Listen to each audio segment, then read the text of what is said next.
qu'est-ce que la Bible dit de la dîme. Et aujourd'hui, nous avons comme une prolifération d'assemblées chrétiennes, religieuses, il y a des pasteurs un peu partout. Quelle idée vous faites-vous de ça? D'accord. Cette prolifération. D'accord. Donc, merci. C'est tout?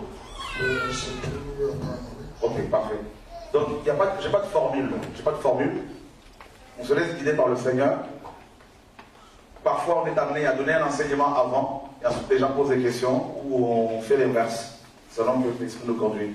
Donc, par rapport à la dîme, il y a déjà eu plusieurs enseignements, plusieurs réunions organisées autour de ce thème, mais comme vous avez posé une question, donc on va vous répondre.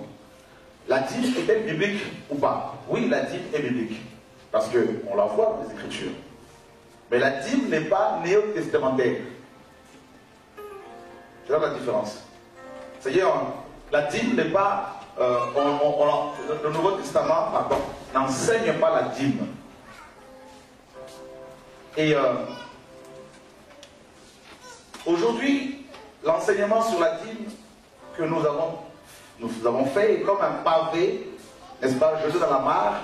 Ça a créé tellement de conflits, tellement de problèmes dans la chrétienté que nous sommes obligés davantage de bien expliquer les choses, frères et sœurs, afin que les écailles tombent des yeux. Donc rapidement, je veux l'expliquer. On va prendre Deutéronome chapitre 14. Ça va mon frère Jacques? Alléluia. Deutéronome 14. Est-ce que vous pouvez nous lire? Ah, vous filmez en même temps, pas de problème. D'accord. Vous pouvez lire? Ok.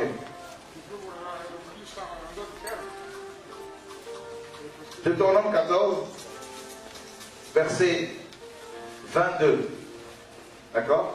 Vous l'avez déjà lu, non? Donc vous avez l'enseignement? L'enseignement, et quand je demande à des pasteurs, ils ne semblent pas accepter cette formule, parce qu'il est dit que la Bible, vous la prenez, vous la mangez avec votre famille, et si l'endroit choisi par le Seigneur est loin de là où vous êtes, vous pouvez donc vendre ce bien, oui. Vous prenez de l'argent, vous oui. mettez dans votre main, et vous allez à l'endroit choisi par le Seigneur, et là vous achetez tout ce dont vous avez besoin avec votre famille. D'accord. Vous mangez, et puis n'oubliez pas de l'électrique qui est là. Ok, bon, l'endroit que... Je demande au Seigneur, au pasteur, généralement, c'est pas la même version Qu'est-ce qu'ils disent? Ils disent l'inverse, que la dîme, il faut la donner. Que la dîme, il faut la donner. Mais il faut la donner à qui? Au pasteur. Mais il faudrait leur dire, mais pasteur, d'accord, mais donnez-moi un verset où vous avez vu un pasteur prendre la dîme. Il n'y en a pas. D'ailleurs, dans tout le Nouveau Testament, est-ce que vous savez que dans tout le Nouveau Testament, il y a un seul verset où on parle de pasteur? C'est Éphésiens 4, 11. Un seul verset. Et plus de 110 versets où il est question des apôtres. Alors, incroyable. Il n'y a pas un seul verset où on a vu un pasteur prendre la dîme. Ça n'existait pas. La dîme, dans Deutéronome 14, on voit cette première dîme qui revenait aux Juifs eux-mêmes. Et il a mangé à l'endroit que Dieu avait choisi pour y faire révéler son nom. Et cet endroit porte quel nom? Jérusalem. Ce n'est pas par hasard, ce n'est pas Kinshasa, c'est Jérusalem. Où il y avait le temple. C'est la première dîme. La deuxième dîme, c'est la dîme qui revenait aux pauvres, orphelins, veuves, étrangers. Elle était prélevée tous les 3 ans, selon toujours Deutéronome 14. La troisième dîme, c'est la dîme des Lévites que les Juifs donnaient. Et la quatrième, c'est la dîme que les Lévites donnaient aux sacrificateurs. D'accord? Maintenant, ils se servent souvent, ces pasteurs, de Malachie 3.10. Apporter à la maison du trésor, disait Malachie, toutes les dîmes.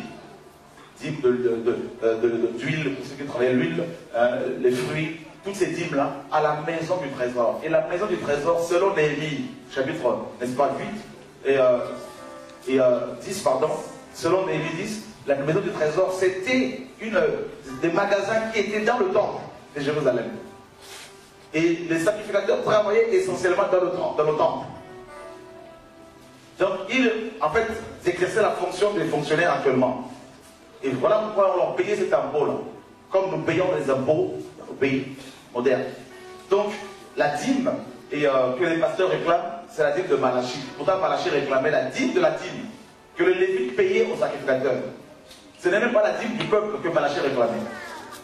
Maintenant, au jour d'aujourd'hui, tous les chrétiens sont sacrificateurs et prêtres.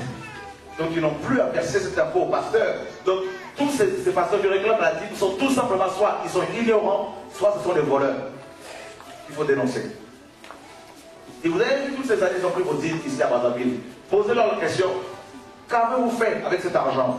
Vous allez voir qu'ils vont vous dire, non, j'ai 2 Mercedes, j'ai une villa difficile. Mais posez-leur la question, est-ce que vous avez construit un orphelinat? Rien. Donc vous vous êtes fait arnaquer, tout simplement. Maintenant, les amis, la Bible dit que chacun donne comme il a en son cœur, sans tristesse, ni car Dieu aime celui qui donne avec joie. Voilà le message. Est-ce que vous savez que les offrandes appartenant aux chrétiens, on faisait des offrandes pour aider les saints? Selon 1 Corinthiens 16. Donc ça veut dire que dans votre assemblée locale, si vous avez un problème, par exemple un problème de nourriture, on peut faire une offrande et vous la donner.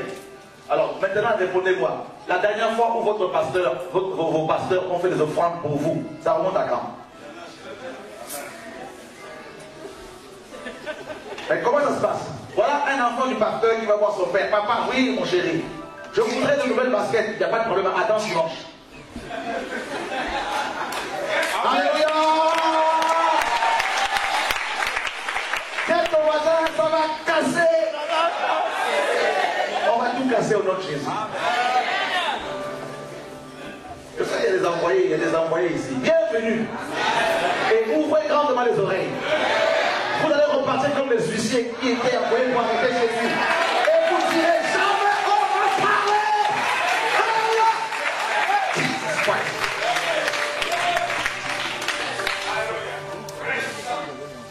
Vous connaîtrez la vérité.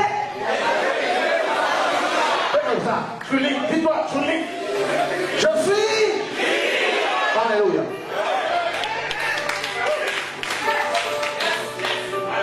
Ils disent non, nous réclamons la dîme, non comme Moïse l'a réclamé, mais comme Abraham. Bon, il n'y a pas de problème, pasteur. Toi, tu veux parler d'Abraham, ok? Alors respectons ce que Abraham a fait correctement. Abraham est le père de la foi, oui ou non? Qui le croit? La parole le dit. Ok. Est-ce que Abraham, en tant que père de la foi, a-t-il exigé le paiement de la dîme à son fils Isaac? Qui dit non? Eh bien, vous êtes en accord avec les Écritures. Est-ce que c'est Isaac le fils qui a payé ou c'est le père qui a payé la dîme? Ok. Maintenant, Abraham représente les pasteurs d'aujourd'hui qui sont comme des pères dans la foi. Oui ou non? Alors, il faut leur dire pasteur, mais si vous utilisez ce passage, alors c'est vous les pères qui devez payer la dîme. Oh non, non!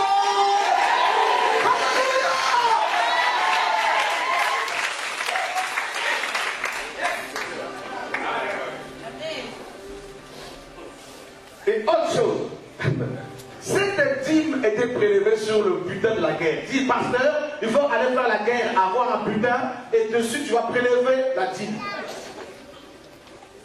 Et ensuite, il faudrait que tu demandes à cette Melchisedec t'apparaisse. Avec du pain et du vin. Oh, Melchisedec est déjà. Oh, il s'est déjà révélé. Le mystère de la piété est grand. Dieu a été manifesté en chair. Jésus de Nazareth, l'homme le plus beau,